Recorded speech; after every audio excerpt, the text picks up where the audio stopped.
Bueno, y hablando de etapas de la vida, que en eso estábamos hasta hace un ratito, hace un tiempo que lo compartimos al aire, incluso con Jorge, nos llegó un libro que se llama Cada 7 años, la vida y sus estaciones astrológicas, con prólogo de Florencia Bonelli. La autora es Beatriz Leverato, que es astróloga, es tarotista, es fundadora del Instituto Consideral Escuela de Lenguajes Simbólicos, donde dicta cursos de astrología y de tarot, es columnista en diferentes medios y hoy es invitada en Sentimientos Encontrados. Hola chicos, ¿cómo les va? ¿Cómo estás, Beatriz? Por invitarme. Muchísimas gracias por venir. No sé, es que yo te decía recién fuera del aire que hemos hablado mucho de este libro. Qué bueno. Y nos sentíamos identificados con las etapas. Qué bueno, qué bueno. ¿Por qué cada 7 años los ciclos de la vida, estas etapas? En principio quería contarle a la gente que este libro, cada 7 años, lo escribimos con Alejandro Lodi, que es otro astrólogo muy capo. Si uno anda en el mundo de la astrología, seguramente lo conocen, que me ayudó muchísimo, porque la verdad, empezar a describir la vida, en donde uno siempre está participando también, es una maraña. Uno sabe la teoría, pero después empezar a escribirlo es complicadísimo, así que estuvo buenísima esta colaboración de Alejandro Lodi. Y esto que vos me preguntabas, esto de cada 7 años, viste que hay como una mística popular, ¿no? Que tenemos 7 años de vacas flacas, 7 años de vacas gordas, se te rompe el espejo, los matrimonios, la conversión del 7º año. Exacto. Siempre hay algo en esta como sabiduría popular que tiene algo de genuino. Para la astrología, lo voy a decir súper simple, es mucho más complejo que esto, tiene que ver con lo que tardan 2 planetas del sistema solar en trasladarse, en generar ciertos cambios, que tiene que ver con el planeta Saturno y el planeta Urano. Ajá. Ahí es donde empieza a parecer medio delirante, porque uno empieza a hablar de cosas que parecen muy ajenas a lo cotidiano. Pero lo que hace la astrología es recordarnos que somos parte de un gran pulso, que somos pedacitos de estrellas, y que hay algo muy misterioso. Yo te juro que todavía mi lado racional no puede dar crédito de toda la sincronicidad que se encuentra cuando uno estudia astrología. Entonces hay algo de esto de lo que sucede en los movimientos del sistema solar, que por los planetas Urano y Saturno generan cambios cada 7 años que después son sincrónicos a la vida de los seres humanos. Tenemos cambios cada 7 años, ¿sí? Entonces tratamos como de sintetizar algo que es súper complejo a un libro que está pensado para el público masivo, ¿no? Hay poco de eso en realidad. Tenemos popularmente el horóscopo, que yo digo que es una pavada, hay que leerlo para divertirse, sobre todo el horóscopo del día a día. Por ahí un clima para el año. Los astrólogos somos muy buenos meteorólogos de la vida humana, pero dentro de esa meteorología cada canceriano, cada escorpiano hará algo distinto con ese clima, ¿no? Un día de lluvia uno se puede deprimir, el otro puede sacar las plantitas a que se rieguen. Digo, hay un clima para cada signo, pero que se puede percibir si se quiere por años. Pero en el día a día el horóscopo diario es para divertirse, la verdad que no funciona, no es así. Entonces digo, masivamente la astrología se conoce desde el horóscopo diario. Yo conozco mucha gente que está muy apegada a eso, ¿eh? Sí, igual estamos en peligro. Debe haber como personalidades muy controladoras y dependientes, entonces eligen la astrología, ¿no? Sí, digo, sí. Uno puede elegir algo que te dé un poco de qué quiere seguridad. obsesionarse. Claro. Pero digamos, lo que se conoce popularmente, estos horóscopos diarios o semanales, dan para, la verdad, pensar que es una chantada la astrología. Yo si conociera eso también pensaría lo mismo. Y aparte muchas veces son como muy abiertos, emocionales. Sí. Te vas a sorprender hoy. Sí, iba a decir justo eso, vas a tener una sorpresa. Claro. Pero bueno, hello, qué sé yo. Visitas inesperadas. Suena como que te están viaje ninguneando, ¿no? Subestimando la inteligencia. Pero digo, por otro lado, después la bibliografía sobre astrología en general es para gente que está estudiando, que ya está metida en el tema. Entonces por ahí ustedes, que por ahí no les interesa estudiar astrología, pero por ahí les interesa saber un poco de qué se trata esta sabiduría ancestral, bueno, este libro está pensado para eso, para gente que no necesariamente sabe o quiere estudiar, pero que tiene ganas de informarse en serio. Bueno, a ver, ¿qué es este lenguaje? Es un lenguaje que nos acompaña en todas las religiones. Yo siempre digo esto, los 3 Reyes Magos, en verdad, eran 3 astrólogos, porque ¿qué estaban buscando? Algo que estaba anunciando el cielo, ¿no? De una cosa de las estrellas, que avisaba que iba a haber una sincronicidad de este clima del cielo que estaba anunciando que algo iba a pasar en la Tierra. Eso es astrología. Y de hecho el 6 de enero es el día del astrólogo. Entonces, a mí siempre me sorprende porque la astrología está presente en todos lados y sin embargo todavía pareciera que hay como un hechizo donde no podemos terminar de aceptarla, ¿no? Como que o nos fascina y quedamos, como decís, dependientes de una cosa un poco infantil, que es que me digan qué me va a pasar en el día a día, o la rechazamos y decimos esto es toda una chantada. Me parece que hay que empezar a juntar. ¿Cómo se perdió ese? Claro. Porque justamente es eso, uno cuando, por ahí sin saber o demás, uno habla desde el horóscopo, como decíamos un rato, la astrología, Sí. bueno, voy a leer para ver qué me va a pasar en el año. Yo creo que ahí es cuando en el año puede ser, en el día Sí, complicado. pero no qué me va a pasar. No, qué sino me va a pasar, no, tal y ahí cual. es cuando por ahí empezó a perder credibilidad. Totalmente. ¿Quién fue por ahí el que ¿Quién fue el culpable? Claro, o sea, no quién, pero ¿cuándo se empezó a perder Sí. ese objetivo? Es súper interesante tu pregunta porque hasta hace varios, digamos, cuando había la época de los monarcas y los reyes, todo rey tenía su astrónomo-astrólogo. Claro. Y era la misma figura, era como un sabio que aconsejaba al rey, ¿sí? Cuando empezamos a desarrollar óptica, empezamos a tener telescopios y se empezó como a desarrollar muchísimo la astronomía desde una ciencia, desde algo comprobable empíricamente, la astrología empezó a quedar como pensamiento mágico, una cosa más que no tenía tanta capacidad de comprobarse porque es energético, no es algo que vos podés decir Saturno, no, es todo simbólico. Me parece que ahí, a través de que empezamos a desarrollar la ciencia, la cosa se Claro. puso como más comprobable. Cuando se separó un poco, se ¿no? dividió el astrólogo del astrónomo, y el astrónomo quedó como algo súper científico, duro, inaccesible, y la astrología quedó como pensamiento mágico para gente un poco tonta. Se Exacto. dividió. ¿Y cómo llegó la astrología a tu vida? ¿Cómo llegó la astrología? ¿Cómo apareció? Y me parece que la astrología te viene a buscar, ¿no? Yo soy hija de una psicoanalista y de un ingeniero, por lo cual Ajá. mi vida no tenía mucho que ver con la astrología, pero estas cosas de la vida, mi mamá psicoanalista fue la que me ha mandado cuando era jovencita a hacer un par de cartas natales, por lo cual ya había una cierta apertura. Y después, bueno, trabajé, tuve hijos, hice todo eso que uno hace cerca de los 30, y a partir de una gran crisis que me echaron de un trabajo, empecé como a buscar otras respuestas. Yo decía, no puede ser que la vida sea trabajar, criar hijos y nada más. Y empecé como a tratar de buscar respuestas más profundas. Primero apareció el tarot en mi vida, en realidad charlando con una vecina empezamos a hablar y me fui a ver de qué se trataba. Y me acuerdo que fui a un curso de tarot, la primera lectura que me hicieron en el curso me flasheó, porque yo dije años de terapia, y de repente en 10 minutos me sacan un calco de lo que soy, impresionante, me pareció súper complementario con la terapia como camino de autoconocimiento. Y ese mismo grupo de tarot dijo, vamos a estudiar astrología todas juntas. Yo dije, no, es una pavada la astrología. Y yo, no, dale, que está buenísimo. La primera clase me quedé flasheada, empecé a entender, digo, ¿cómo alguien no me contó de mi carta? Es mucho más fácil entenderse. La carta natal es como recordar quién es uno, es un camino hacia ¿Qué es una carta natal? Vamos a contarlo porque hay mucha gente que no sabe. ¿Qué acontecimientos aparecen de tu vida ahí? Bueno, sí, a ver, la carta natal es un mapa de cómo estaba el cielo en el momento que uno respiró por primera vez. Ese primer aliento pareciera, ¿no? Esto es muy misterioso, que uno de una manera le queda como una matriz del cielo impregnada en la propia vida, ¿no? Hay como un clima del cielo que después uno tiene como una sinfonía celestial que uno después tiene que aprender a descubrir cómo tocarla, cómo interpretarla, ¿sí? Uh-huh. El signo que todos conocemos, el sol, ¿vos de qué signo sos? De Tauro. De Tauro, ¿y vos? Libra. Libra. Entonces, él va a tener un director de orquesta libriano y vos vas a tener una directora de orquesta taurina. ¿Qué quiere decir con esto? Hay como un centro de conciencia, una identidad que trata de coherentizar la propia vida que tendrá características librianas o taurinas. Pero no todos los librianos tienen los mismos instrumentos para tocar, ni todos los librianos o taurinos tienen que tocar la misma melodía. Entonces, estos instrumentos, uno en la carta natal va a descubrir que este libriano capaz tiene una luna en Cáncer, ¿no? Se empieza como a abrir un mapa de herramientas que este libriano va a poder utilizar. Y el destino, lo que tengo que aprender a interpretar, va a estar marcado por la hora de nacimiento, que es el famoso ascendente. Uh-huh. Nuestras vidas van hacia nuestro ascendente. Entonces es súper compleja, es muy enriquecedora, porque en general con la carta natal uno dice, con razón, ahora entiendo.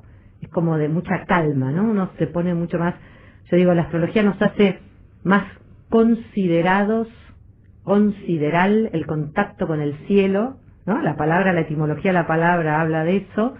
Nos hace más considerados con nosotros mismos y con los otros.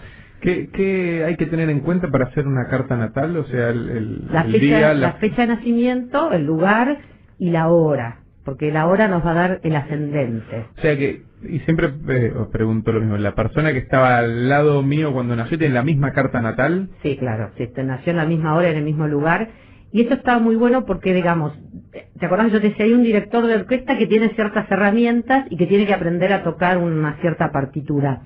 Yo puedo haber nacido, ponerle con un taladro como herramienta. Ahora, hay un misterioso individuo que maneja estas herramientas, que es la conciencia, el espíritu, vayamos a saber cómo nombrarlo, que no se sabe si esa persona va a estar con ese taladro, va a reventar cabezas o va a construir cabañas. Y de hecho, Adolf Hitler y Charles Chaplin tenían cartas similares, no digo que iguales, pero digamos, ¿no? Dos destinos parecidas. Y está bueno porque Chaplin hizo la película esta parodiando a Hitler, el gran dictador. Admiraba a Chaplin. Bueno, pero Chaplin, no sé si la han visto, la película esta, El Gran Dictador. Sí, claro. Creo que la hizo en el año 34 y la guerra todavía no había empezado, que empezó en el 39. Entonces es muy loco como el tipo lo captaba a Hitler. Yo te conozco, yo sé que para dónde va. Pero digamos, hay cartas, yo por ejemplo tengo la carta muy parecida al Roña Castro, ponele.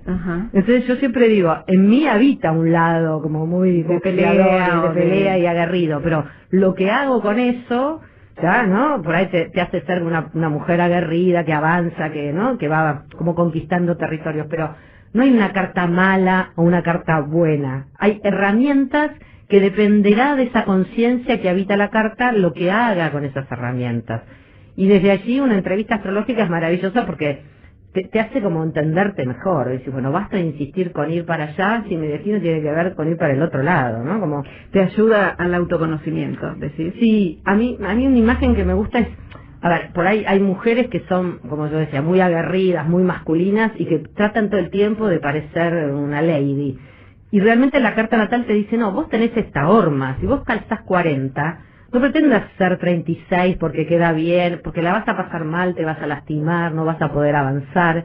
Entonces te reconoce en la horma en la que podés andar por la vida. Es muy gratificante. Beatriz, ¿una carta natal te puede dar el día de tu muerte? Ay, qué linda que sos. Ay, ay, ay. A ver, a mí me ha pasado por ahí de tener cartas natales, por ejemplo, me acuerdo que había ido a Mañanas Informales y tenía la carta de Ginsburg, por ejemplo, y yo me acuerdo que yo decía, mira, empieza una tercera etapa mucho más relajada, mucho más en sintonía, con algo más amoroso. A ver, la carta natal marca cambios de clima, pero lo que es interesante es que tanto el tarot como la astrología... ¿Qué quiere decir cambios de clima? Cambio de etapa. Claro, cambios de etapa, que bueno, mucho tiene que ver este libro, sí, ¿no? Que ahora vamos a hablar. Sí, no, pero te decía que es esto, porque uno que buscaría como... La astrología es un lenguaje simbólico. Para ver la muerte uno buscaría símbolos quizás de cosas terribles, oscuras, dolorosas. Las veces que he tenido, como te decía, como la de Jorge, cartas natales de gente que después falleció, lo que vos veías eran símbolos de liberación, de depuración, de algo que se expande, por lo cual mi hipótesis es que la astrología marca la muerte como algo de liberación y de, si se quiere, de pasar un plano mucho más luminoso. ¿Se entiende? Entonces, no de final. No del, por ahí no sí, de, final, de cambio. De Para cambio. La astrología no sé si hay un final, hay ciclos, hay como estaciones de vida, pero digo, uno va a buscar cosas oscuras, terribles, que es lo que nos pasa a los que nos quedamos de este lado. Pero para la carta del que muere, muchas veces uno lo interpretaría como cosas luminosas, expansivas, y en verdad podría hablar de algo. Mira, había una astróloga esotérica que se llama Alice Bailey, que decía que a lo que la mente llama muerte, el alma llama vida.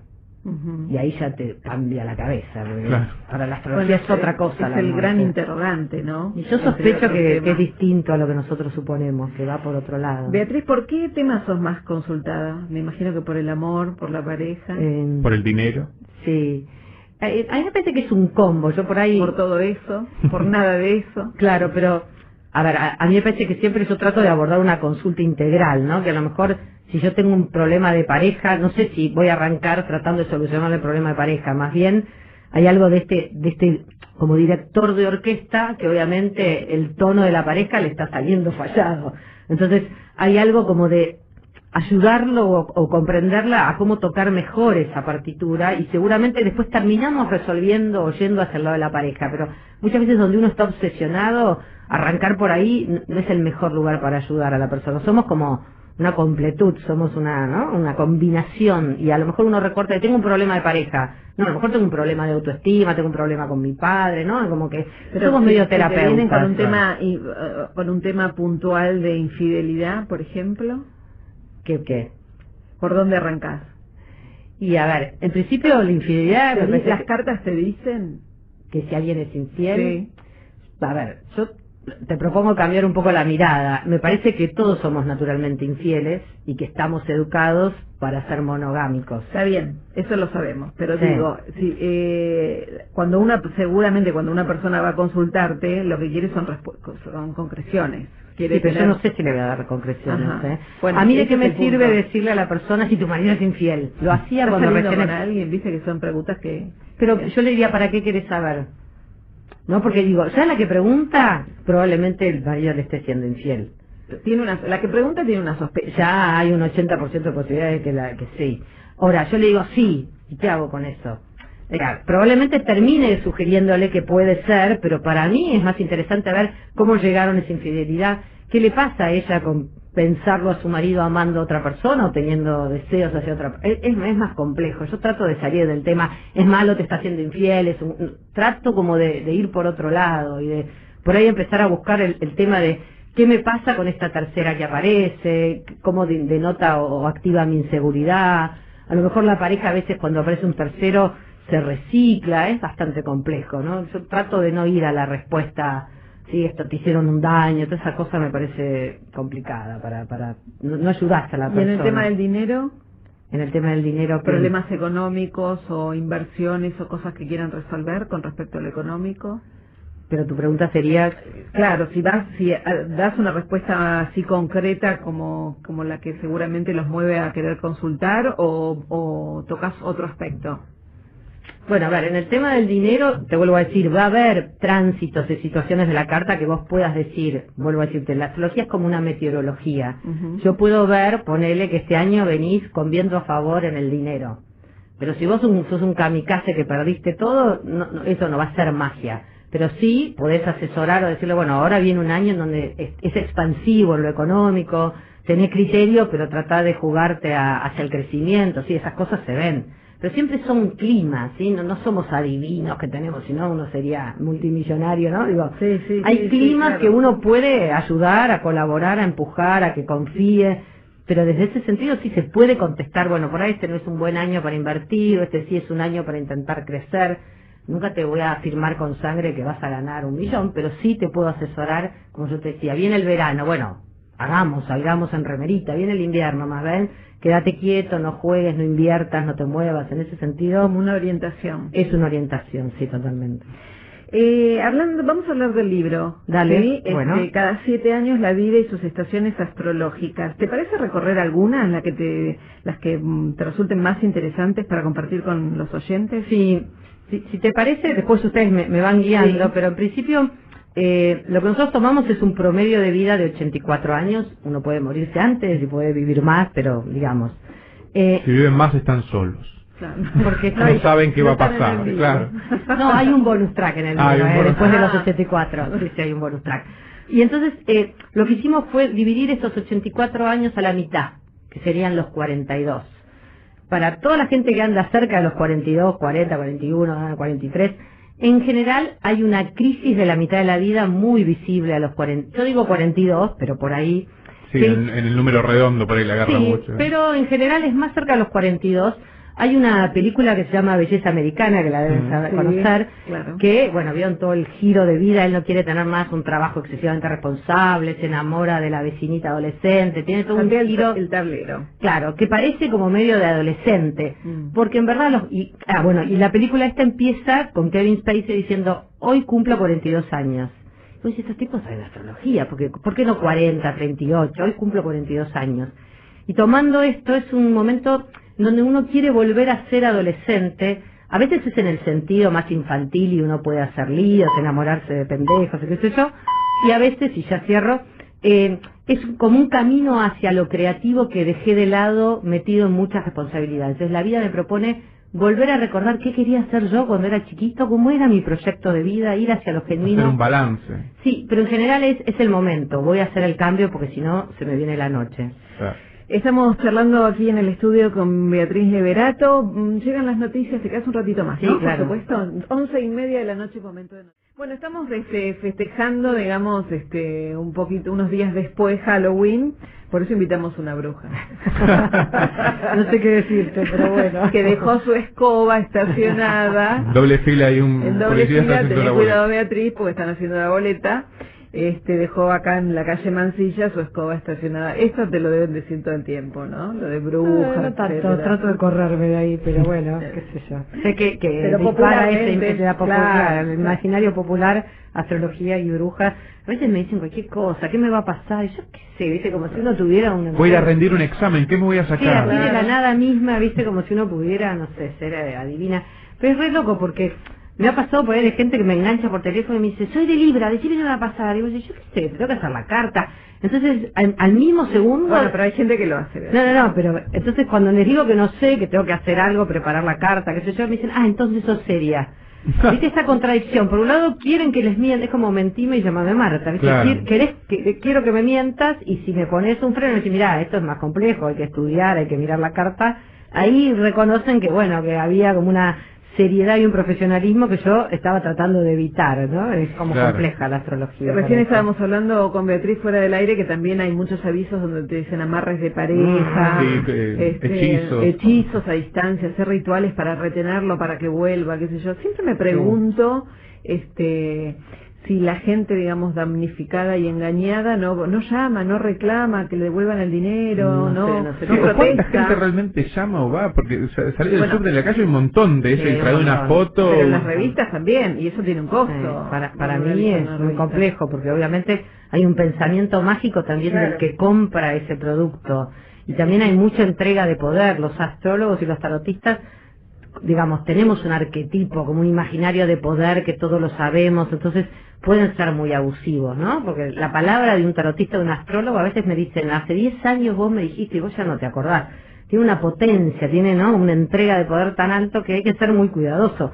Porque digo, ahí en esto de amarres, rituales, hay como dos culpables o dos responsables, el que le ofrece y el que lo compra. Sí, Claro. seguramente, Es claro. un juego de dos. Es así un que juego de no dos. sé cómo es eso, la verdad, misterioso Es para mí. así. Hagamos ¿te parece un breve pantallazo por alguna de estas etapas de la vida, que divididas cada 7 años? Recién comentabas algo de los 42. Sí, que hay como ¿no? un giro hacia la De los vitalidad. 35 a los 42. Sí. ¿Querés que te hable de...? Sí, sí. A ver, está bueno esto... a la mitad de la vida, el 42, hay una crisis y un cambio. Después hay 3 etapas muy fuertes. Una es hasta los 28 años, que uno responde mucho como a la familia, uno ha sido hijo. Sí. Y después hay toda otra etapa, que es la que ahora te voy a contar, de 35 a 42, que es de 28 a 56, que es el momento de ser en la sociedad, de armar mi propia familia, mi propia estructura económica, ¿no? Hay todo un paquete ahí muy de tener logros visibles. Y después de los 56 sería como el tercer gran ciclo, que para la astrología es el momento más liberador de la vida, porque ya no debo responder a mis padres, ya sea por reaccionar y pelearme o por cumplir, ya no debo demostrarle a la sociedad mi eficiencia o sostener a mis hijos, y ahora debo empezar a ser fiel a mí mismo. La jubilación. Sí, el jubileo también, Claro. ¿no? Si uno lo puede asociar a eso, es el momento de ya hago lo que quiero realmente, y por suerte cada vez más hay gente con esa vitalidad y con esa conciencia de libertad que propone esta tercera etapa. Esta etapa que vos me preguntabas de los 35 a los 42, estamos bien como en el meollo del momento en donde tengo que conquistar el mundo, sostener, cumplir con un montón de expectativas propias quizás, de logros profesionales. Y de los 35 a los 42 hay un momento a los 35 que uno más o menos fue armando algunas cosas. Hay algo de empezar a llegar como una meseta de la vida, una meseta existencial, en donde uno dice, bueno, lo haya logrado o no lo haya logrado, algo de lo que yo esperaba ya no me satisface. Y empieza un momento que se llama un septenio del tironeo del alma. De los 35 a los 42 hay algo de este guerrero conquistador que ya empieza como a decir, hay algo más profundo, tengo que ir para otro lado, ¿no? Es como una especie de reciclaje energético que se empieza a cuestionar el sentido de todos estos esfuerzos, que van a culminar a los 42 con este gran giro hacia hacer realmente lo que se me canta y que todas las expectativas del resto cada vez sean menos importantes. Así que tironeo del alma sería ese septenio, 35 a 42 años. 35 a 42. De los 42 a los 49. Bueno, ahí es el momento justamente en donde se supone que debo haber hecho un movimiento hacia lo genuino. Hacia Perdón, ¿está dividido por géneros o es para todos? Para todo el mundo. Para todo el mundo. Sí, obviamente las mujeres en este septenio del 42 a los 49 empieza a pasar que la menopausia, ¿no? Que empezamos a ya no tener la capacidad reproductiva, claro. Por lo cual empieza un momento en donde esta creatividad que antes la ponía en sostener y en tener, ¿no? Como proyectos de maternidad, ya empieza como a hacer algo más para uno mismo. Uno lo puede vivir como un momento de liberación, ¿no? Este cambio que empecé a hacer a los 42, o si no escuché y no le di bolilla a este giro creativo que me proponen los 42, puedo empezar a ver como una cosa de empezar a secarse, ¿viste? Cuando no le das bola a lo que sentís, algo empieza como a chicharrarse, como a envejecerse, a dejar de tener creatividad. Entonces, el ritual de la menopausia simbólicamente también es algo. Me libero y empiezo ya cada vez a tener un cuerpo para mi propia creatividad, o empiezo a sentirme vieja, sin posibilidades de crear, sin importancia para la sociedad, ¿no? Es como un giro muy interesante. Ahí me parece que se empiezan a dividir los que empiezan a sentirse adultos mayores liberados o adultos mayores resignados. Digo adultos mayores por decir, llegando a los 49 ya estás llegando a una Estás dejando la adolescencia, sí. Un poco terminante, Ponele. ¿Y después qué nos espera? Y después tenemos 49 a 56. Bueno, ahí estamos llegando al cierre de este gran ciclo de construcción en la sociedad, y es un septenio que lo podríamos nombrar el septenio del sanador herido. De los 49 a los 56, cumplir 50 años ya es un shock energético y psicológico. Y la gente cree que a los 50 está en la mitad de la vida y no, ya la pasó. Ya la pasó. Bueno, igual, viste, no me lo recuerdes. Claro. Este chico debe ser muy chico. 17. No tanto, tiene 30. No bueno, sí, bastante, digamos. No, él te hace creer que tiene menos, pero ya tiene pinta de niño. Pero porque soy maduro. Me imagino. Escúchame, y te decía que 49 a 56 es el septenio del sanador herido. Digo, llegando a los 50, ¿quién no ha tenido un gran dolor, una gran tristeza en la vida? Entonces, es el momento de una gran madurez, de empezar a comprender, que hay acontecimientos dolorosos que nos suceden a los humanos, ¿se entiende, no? La muerte de un ser querido, la pérdida de un trabajo. Ahora, si yo me lo tomo como algo personal, que la vida es injusta y me lo hizo a mí, puede ser que quede como pegado a la herida existencial. Me voy como poniendo cada vez más resentido, más como que la vida me debe algo. O si uno hace un giro hacia esta posibilidad de darse cuenta que todos los seres humanos hemos atravesado grandes sufrimientos, uno empieza a tener como mucha compasión por sí mismo y por el resto, y empieza a habilitar la gran herramienta de sanar a otros a través de la propia experiencia. Pero ves como es una elección. O me quedo en la víctima reclamadora herida, o empiezo a ser como un sabio que empieza a poder ayudar y a sanar a los otros por mi propia vida, no por lo que me contaron, ¿no? Como un septenio muy interesante, de quiebre de reclamos a la vida, de lo que me debería pasar. Sería un momento de genuina madurez con la propia historia, ¿no? De hacerse cargo. A ver, si tenés entre 56 y 63 como años. El combo. A ver, si estás incluido en ese periodo. Bueno, acordate que los 56 era el momento en donde la vida me proponía iniciar esta gran tercera etapa, en donde nosotros en el libro ponemos, ser en el misterio. Ya no es ser en la familia, ya no es ser en la sociedad, es ser en el misterio de la vida, de para qué nací, ¿no? Uno en general a esa edad empieza a planear la jubilación, el retiro, y uno empieza a sentirse que quizás, toda esa creatividad o toda esa potencia que antes ponía en criar a los hijos, en tener un aumento, en conseguir logros, empieza a quedar libre para empezar a ocuparse de mí mismo. Mucha gente a esta edad empieza como a recuperar sueños perdidos. Digo, viste, un hobby que por ahí antes no tenía tiempo, es el momento de empezar a hacerlo. La postergación. Claro, es el momento de dejar de postergarse, y para mí empieza una época de mucha liberación, de empezar a cosechar frutos de todo lo que uno hizo. Cuando uno empieza a cosechar, por ahí ya no hay tanto ímpetu en sembrar.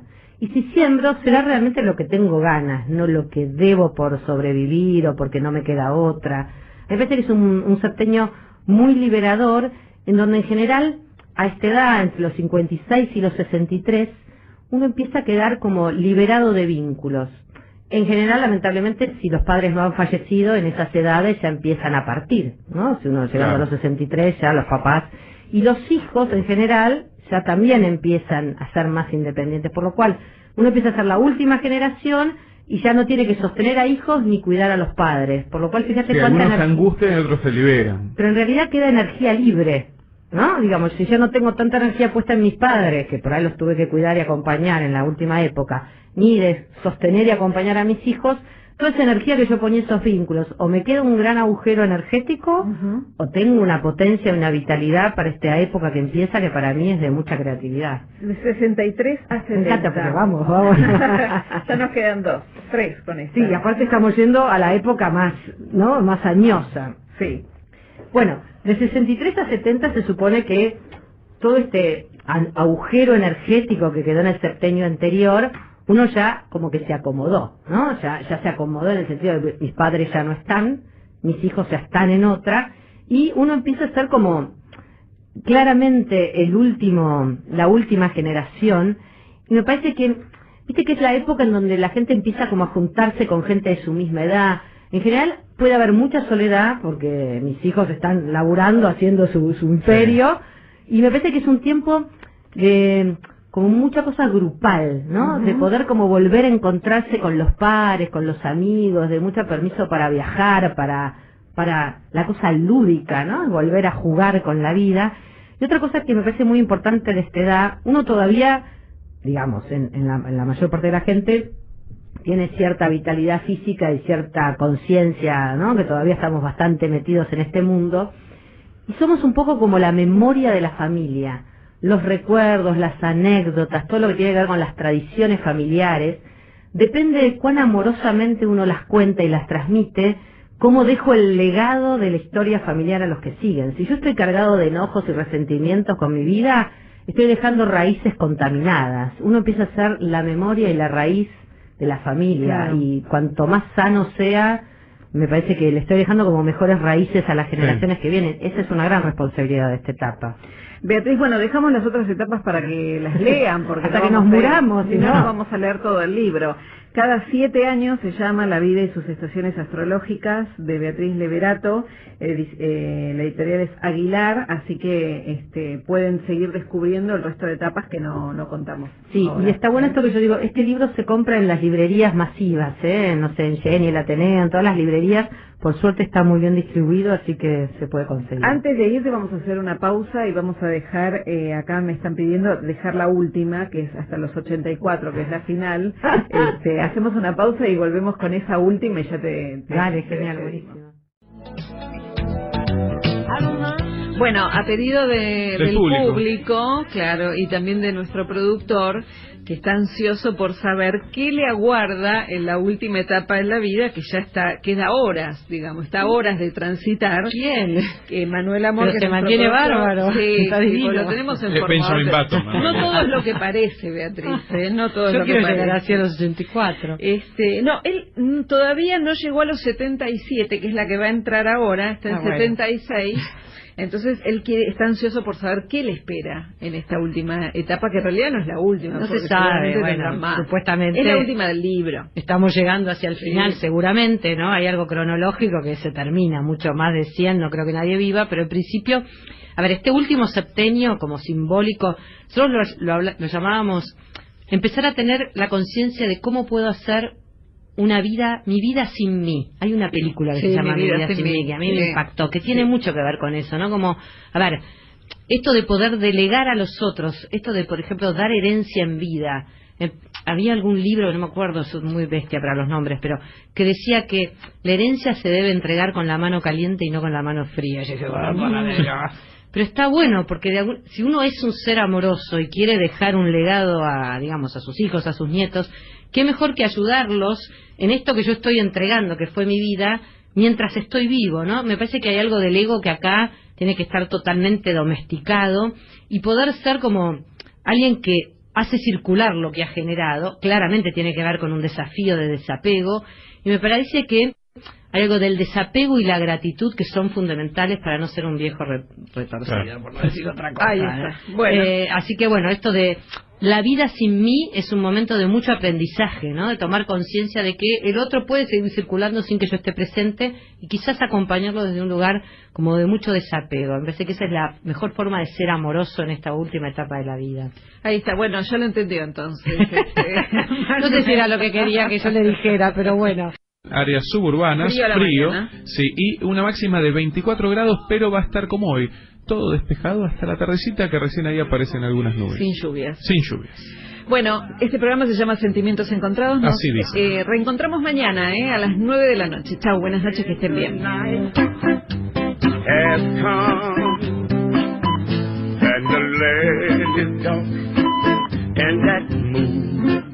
Is the only light we see.